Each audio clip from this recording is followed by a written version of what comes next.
সকলোকে স্বাগতম জনাইছোঁ। লাইভত পুনৰ আহিছোঁ। আমাৰ সৈতে আছে অসমৰ বিশিষ্ট কবি অনুভৱ তুলসী ছাৰ। ছাৰৰ কথা আৰু বহলাই নকওঁ। বিভিন্ন ছাৰৰ কবিতা অসমীয়াৰ পৰা অনুবাদ হৈ বিভিন্ন ঠাইত বৰ্তমান পঢ়ি আছে মানুহে, আৰু অসমৰ কিছুমান জনপ্ৰিয় বিশ্ববিদ্যালয়ত ছাৰৰ কবিতা চলে, এই কথা আপোনালোকে নিশ্চয় জানে। আমাৰ সৈতে আছে কবি অনুভৱ তুলসী ছাৰ। ছাৰলৈ কেইটামান আমি আড্ডাৰ নিচিনাকৈ অকণমান কথা পাতিম। ছাৰ, আজি 9ম দিন গ্ৰন্থমেলাৰ, কেনেকুৱা দেখিছে সামগ্ৰিক পৰিৱেশ, আৰু কওকচোন অকণমান।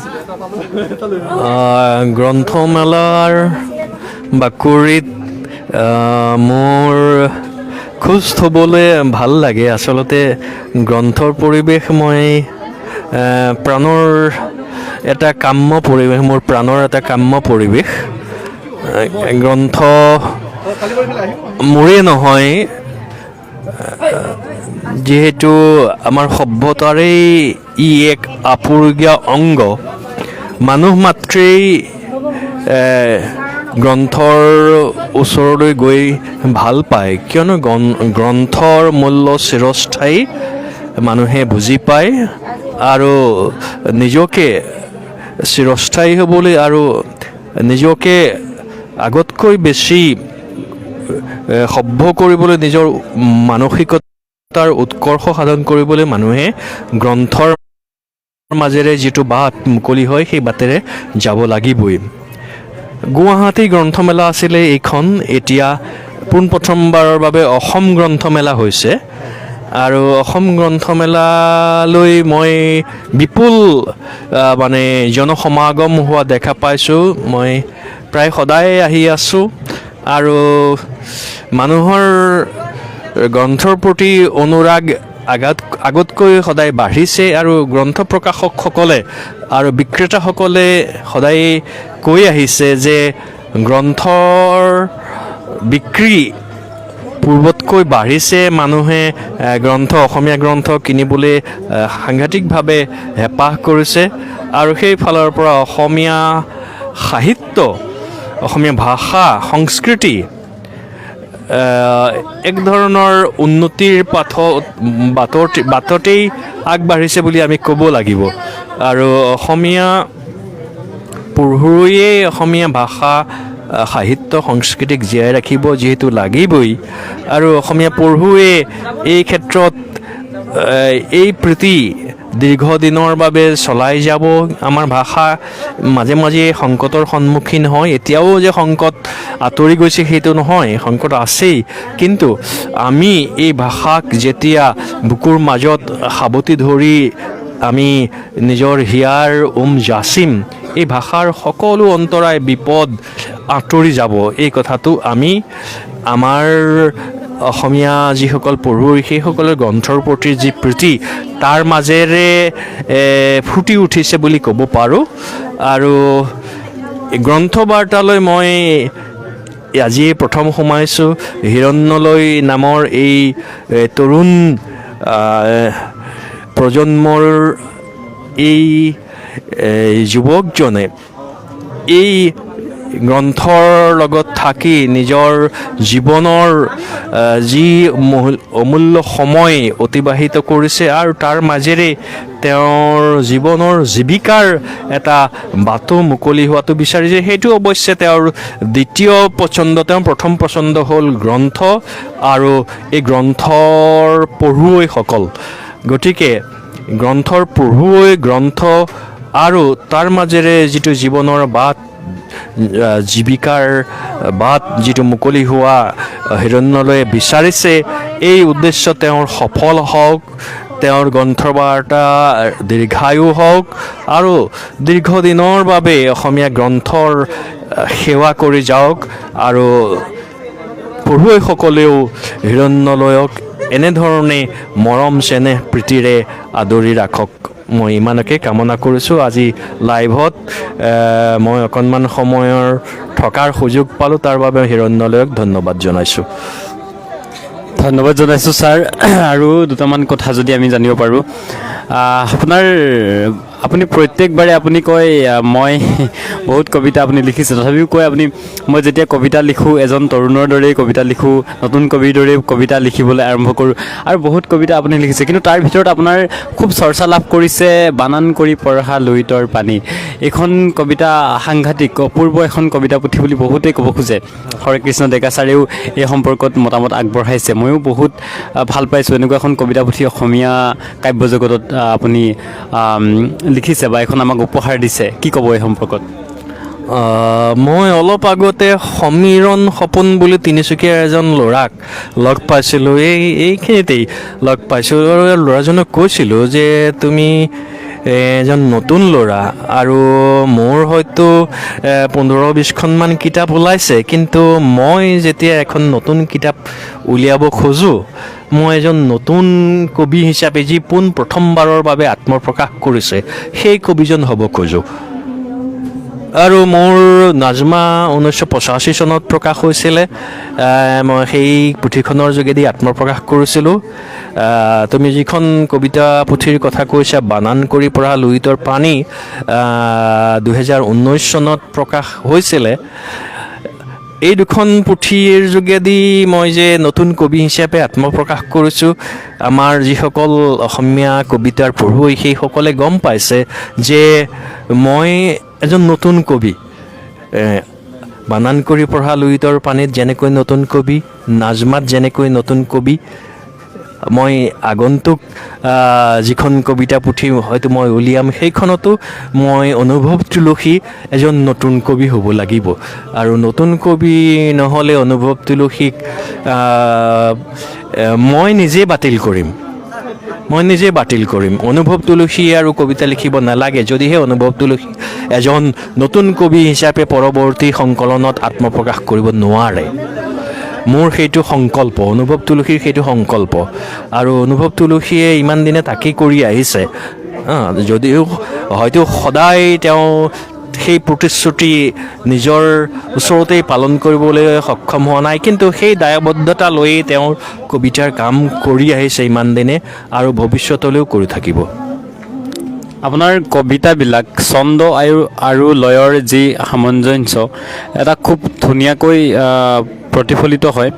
আপোনাৰ বেলিৰ বুকুৰ এটি দ্বীপ, মই কবিতাটো যেতিয়া পাইছিলোঁ পঢ়িবলৈ আৰু আবৃত্তি কৰিছিলে এগৰাকী বাইদেৱে, মই খুব মানে সাংঘাতিক ভাল পাইছিলোঁ কবিতাটো, আৰু বহুতেই ভাল পাইছে।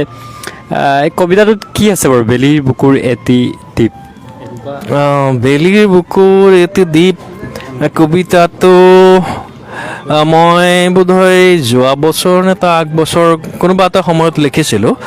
2021ত 2021 নে 2020ত বোধহয় লেখা নাই, 2021তে নাই 2020ত লিখিছোঁ, কিয়নো এই কবিতাকেইটা বোধহয় 5টা কবিতা এই নামত মই লিখিছিলোঁ, আৰু 5টা কবিতা মোৰ শ্ৰীমন্ত মনপৰুৱা নামৰ সংকলনটোত সোমাইছে। এই কবিতাকেইটা বেলিৰ বুকুৰ দীপ্তি বুলি মই শেষত নামকৰণ কৰিলোঁ। ইয়াত এটা মই প্ৰথম কবিতাটোত এটা মানে সাংগীতিক লয়, কিন্তু যি খুব সহজ লয় নহয়, সহজ সাধ্য নহয়, অকণমান টান লয়। মই কবিতাটো নিজে পঢ়িবলৈও অকণমান বিশেষকৈ টান পাওঁ, আৰু মই সাধাৰণতে মোক যদি পঢ়িবলৈ কোৱা হয় এই কবিতাটো মই আঁতৰাই থ'ম, এইকাৰণে কিয়নো ইয়াত যিটো মই সাংগীতিক লয় ব্যৱহাৰ কৰিছোঁ, এই কিছুদূৰ আমাৰ গ্ৰাম্য সংগীতৰ যি চহা সংগীতৰ ওচৰ চপা, যদিও ইয়াত কিছু আমাৰ ধ্ৰুপদী সংগীতৰো প্ৰভাৱ থাকিব পাৰে, আৰু এই দুই সংগীতৰ সংমিশ্ৰণ হোৱাৰ কাৰণে লয়ৰ ইয়াতে উপস্থিতি থকাৰ কাৰণে কিজানি সাংগীতিকভাৱে কবিতাটো অকণমান আন কবিতাতকৈ মোৰ এজাৰৰ এশাৰী বেজাৰৰ এশাৰী বুলি এটা কবিতা বোধহয় পানী কাউৰী নে জয় জয়তীৰ জয়ত আছিলে, তাত যিটো সাংগীতিক লয় আছিলে, সি গজল যি আমি উৰ্দু কবিতাৰ যিটো এক ধৰণৰ ভংগী, সেই ভংগীমা সেই কবিতাটোত আৰু তাত থকা বাবে সেই কবিতাটোৰ সাংগীতিক লয় এই বেলিৰ বুকুৰ দীপ্তিতকৈ সহজ, কিন্তু বেলিৰ বুকুৰ দীপ্তি অকণমান জটিল ধৰণৰ সাংগীতিক লয় থকা, আৰু ই বোধহয় মানে আমাৰ চহা সংগীত ধ্ৰুপদী সংগীতত লগতে পশ্চিমীয়া সংগীতৰো কিছু ইয়াত পশ্চিমীয়া বিশেষকৈ ব্লুজ বুলি যিটো কয় আমাৰ তোমাৰ যিটো মাৰ্কিন কৃষ্ণাংগসকলৰ যিটো সংগীত জেজ বুলিও কয়, তাৰ এক হয়তো আওপকীয়াকৈ প্ৰভাৱো থাকিব পাৰে। মানে মোৰ মানে যি চৰ্চা, সেই চৰ্চাৰ মাজত সংগীতো এটা প্ৰধান বিষয়। মই সংগীতৰ যিহেতু এজন মানে অনুৰাগী শ্ৰোতাহে, মই সংগীতৰ অন্য ধৰণৰ কোনো চৰ্চা মই নেজানো কৰিব, মই কেৱল শুনো আৰু শুনাৰ মাজেৰে এই মোৰ যি মানসিক সমৃদ্ধি, সেই সমৃদ্ধিত সংগীতৰ যি বৰঙণি তাক মৰ্মে মৰ্মে উপলব্ধি কৰোঁ।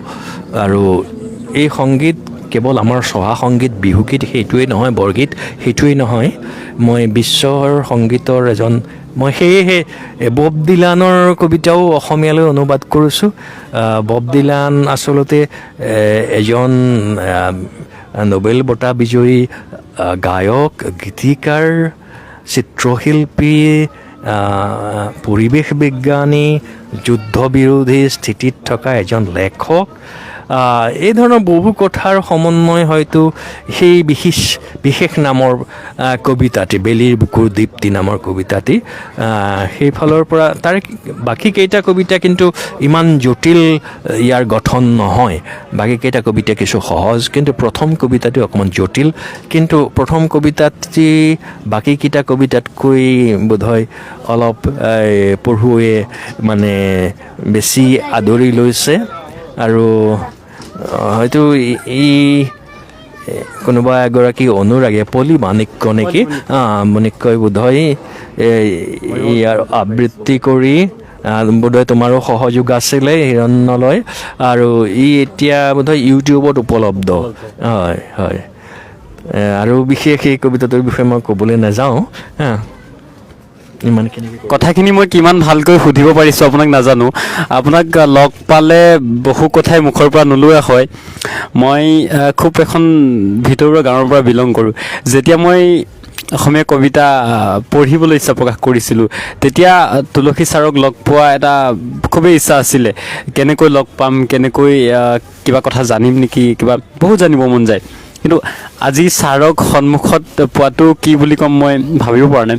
আৰু কথাখিনি বহুতেই জানিব খুজিব, মই কথাখিনি কেনেকৈ উপস্থাপন কৰিব পাৰিছোঁ সেইটো ঠিক মই ক'ব নোৱাৰিম। আৰু কবিতাক লৈ আজিকালি মানুহে বহুত কবিতা লিখিব লৈছে, কিন্তু পঢ়া শুনাটো কম হৈছে নেকি বাৰু? বহুতে কবিতাটো সহজ হিচাপে লৈছে, একেবাৰে কবিতাতেই প্ৰথমতে লিখিবই আৰম্ভ কৰি দিয়ে, বা এইবিলাকত কিবা এটা বিসংগতি, কিবা এটা ভুল হৈ আছে নেকি বাৰু আমাৰ অসমীয়া কবিসকলৰ? ভুল বুলিতো ক'ব নোৱাৰোঁ। এটা কথা আমাৰ জন্মসূত্ৰে পাওঁ, যিটো কাব্যিক যিটো অনুৰাগ, সেইটো আমাৰ জন্মসূত্ৰেই আমি লাভ কৰোঁ। প্ৰতিজন মানুহেই ই জন্মসূত্ৰেই পায়, কিন্তু ইয়াৰ বিকাশ আমি প্ৰতিজন মানুহেই সমানে কৰিবগৈ নোৱাৰোঁ। আৰু গতিকে আমি দেখোঁ এটা সময়ত কোনোবা এটা ভাষাত যথেষ্ট কবিয়ে আত্মপ্ৰকাশ কৰে, নতুন লেখকে আচলতে আত্মপ্ৰকাশ কৰে। সেইসকল পিছলৈ কিবা কিবি কাৰণে বৰ্তি নাথাকেগৈ। আৰু এই বৰ্তি নথকাৰ প্ৰধান কাৰণ হ'ব পাৰে যে তেওঁলোকে কবিতাৰ ইতিহাস নাজানে, নাইবা সেই বিষয়ে জানিবলৈ বৰ এটা আগ্ৰহী নহয়। কবিতাৰ যি মহান ঐতিহ্য সেই বিষয়ে অৱহিত হ'বলৈ নোখোজে আৰু কবিতাৰ যি সাম্প্ৰতিক বিশ্ব মনন সেই সম্পৰ্কেও আগ্ৰহী নহয় আৰু এক ধৰণৰ আত্ম যি বিশ্লেষণ সেই বিশ্লেষণতে তেওঁ ৰৈ যায় আৰু সেই বিশ্লেষণ যদিহে নতুন লেখকজনে এক বহল প্ৰেক্ষাপটত নকৰে তেনেহ'লে তেওঁ কবিতাৰ এখন বহল জগত, কবিতা বিশাল আকাশৰ দৰে, কবিতা কলাসমূহৰ ভিতৰত আটাইতকৈ পুৰণি কলা। গতিকে ইয়াৰ অন্তৰালত যিখিনি কবিৰ কষ্ট, ত্যাগ, সাধনা, ধ্যান নিহিত হৈ আছে সেইখিনি ঠাউকতে আমি বুজি পোৱা টান হয়। গতিকে নতুন কবিয়ে, নতুন লেখকজনে এইখিনি কথা যদিহে বুজিবলৈ কিছু সময় সদ্ব্যৱহাৰ কৰা উচিত আৰু যদিহে দীৰ্ঘদিনৰ বাবে তেওঁ কবিতা লিখিব খোজে, সাহিত্য সাধনা কৰিব খোজে, তেনেহ'লে এইটো বাটৰ অধ্যয়ন, বিশ্ব মানসৰ লগত চিনাকি, এই অবিহনে সকলো ধৰণৰ কলাৰ লগত এক ঘনিষ্ঠ সম্পৰ্ক স্থাপন কৰা, এইকেইটা বাটৰ বাহিৰে তেওঁৰ অন্য বাট নাই। অকল অসমীয়া কবিতা পঢ়িয়েই মই কবিতা লিখিম নাইবা এজন কবিৰ কবিতা পঢ়িয়েই মই দীৰ্ঘদিনলৈ কবিতা লিখিম, সেইটো সম্ভৱ নহয়। এজন কবি এজন অকলশৰীয়া কবি নহয়, কিন্তু কবিজনৰ মাজত তেওঁৰ কবিতাৰ ইতিহাস, ঐতিহ্য, পৰম্পৰা, সাম্প্ৰতিক সময়, অতীত সময় আৰু ভৱিষ্যত সোমাই থাকে। সেইকাৰণে ইলিয়টতে সাম্প্ৰতিক কাল অতীতকালত থাকে, অতীতকাল ভৱিষ্যতত থাকে, এনেধৰণৰ কথা কৈ গৈছিল। গতিকে নতুন লেখকসকলে এইবিলাক কথা উপলব্ধি কৰিলে আমাৰ কবিতাৰ শ্ৰীবৃদ্ধি হ'ব আৰু আমাৰ ভাল কবিৰ সংখ্যাটো সৰু, সেই ভাল কবিৰ সংখ্যাটো ইয়াতকৈ যিমান চলি আছে তাতকৈ বেছি হোৱাটো সকলোৱে কামনা কৰে, ভাষাৰ শ্ৰীবৃদ্ধিৰ বাবে, সাহিত্যৰ শ্ৰীবৃদ্ধিৰ বাবে আৰু বিশ্বত অসমীয়া কবিতাক প্ৰতিস্থাপিত কৰিবৰ কাৰণে স্থায়ী দৃঢ়ভাৱে এক স্থান দিবৰ কাৰণে আমাক ভাল কবিৰ সংখ্যা বেছিকৈ লাগে। কিন্তু ভালৰ সংখ্যা সদায়েই তাকৰ, বিৰল। ভাল কবি মাথোন কেইজনমানহে। সেইকাৰণে এবাৰ আমাৰ বংগৰ কবি জীবনানন্দ দাসে কৈছিলে যে কেউ কবি, সবাই কবি নয়। তেনেধৰণৰ এটা কথা তেখেতে কৈছিলে। এইবিলাক কথা কাৰণতেই আমি যুগে যুগে কবি পাই আহিছোঁ, কিন্তু ভাল কবি সদায়েই কমকৈয়ে আমি পাই আহিছোঁ। ভাল কবি এটা সময়ত এটা ভাষাত 100জন নাথাকে, 10জনমান থাকে আৰু এইটো সময় পৰীক্ষা কৰা এটা সত্য, পৰীক্ষিত সত্য বুলি যাক ক'ব পাৰি। ভাল কবি সদায়েই কম, এটা ভাষাত এটা সময়ত 50 বছৰত 10জন ভাল কবি ওলায়, 100 বছৰত হয়তো 20জন ওলায়, তেনেকুৱাই পৰিসংখ্যাটো। আৰু বিশ্বত এই পৰিসংখ্যাটোৰ প্ৰায় একেই, ইয়াৰ খুব বেছি তাৰতম্য নঘটে। বহুত কথা ক'লোঁ।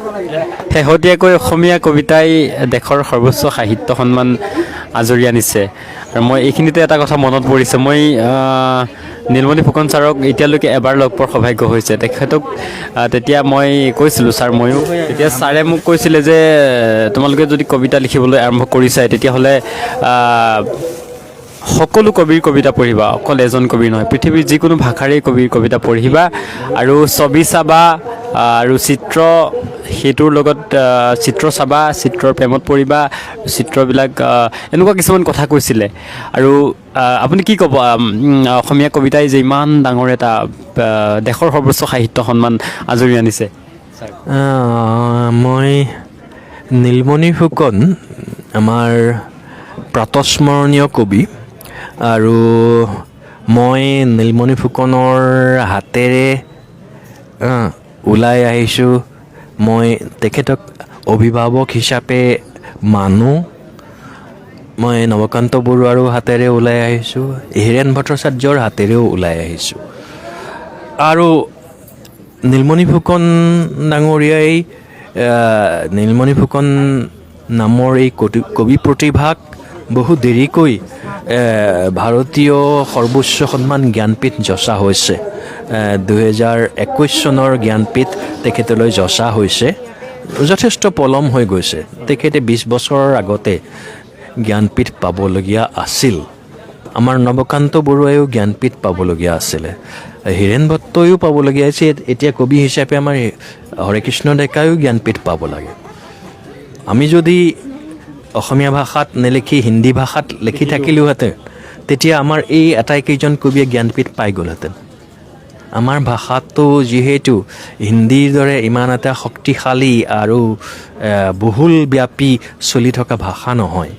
বংগদেশত সেইকাৰণে বংগৰ ভাষাটো এতিয়া বিশ্বৰে বোধহয় 7ম স্থানত আছে। ইমান এটা ডাঙৰ ভাষা, সেই ভাষাত বহুজনে জ্ঞানপীঠ পাইছে। কেইদিনমান আগতে শংখ ঘোষে পাইছে, তাৰ আগতেও কেইবাটাও জ্ঞানপীঠ তেওঁলোকৰ ভাষালৈ আহিছে। আমাৰ ভাষালৈও পৰৱৰ্তী পৰ্যায়ত জ্ঞানপীঠ আহিব। কিন্তু জ্ঞানপীঠ সৰ্বভাৰতীয় ভিত্তিত যিহেতু এবছৰত এটাকৈ বঁটা দিয়া হয়, আৰু আমাৰ ভাষা বহুত ভাৰতত, গতিকে আমি যে 10 বছৰৰ পিছত আকৌ এটা জ্ঞানপীঠ পাম আশা কৰিব নোৱাৰোঁ। কিন্তু আমি আশাবাদী, 10 বছৰৰ ভিতৰত আমাক আৰু এটা কবিতালৈ জ্ঞানপীঠ লাগে। হৰেকৃষ্ণ ডেকাই পাব লাগে, অনুভৱ তুলসীয়ে পাব লাগে, নীলিম কুমাৰে পাব লাগে, সমীৰ তাঁতীয়ে পাব লাগে।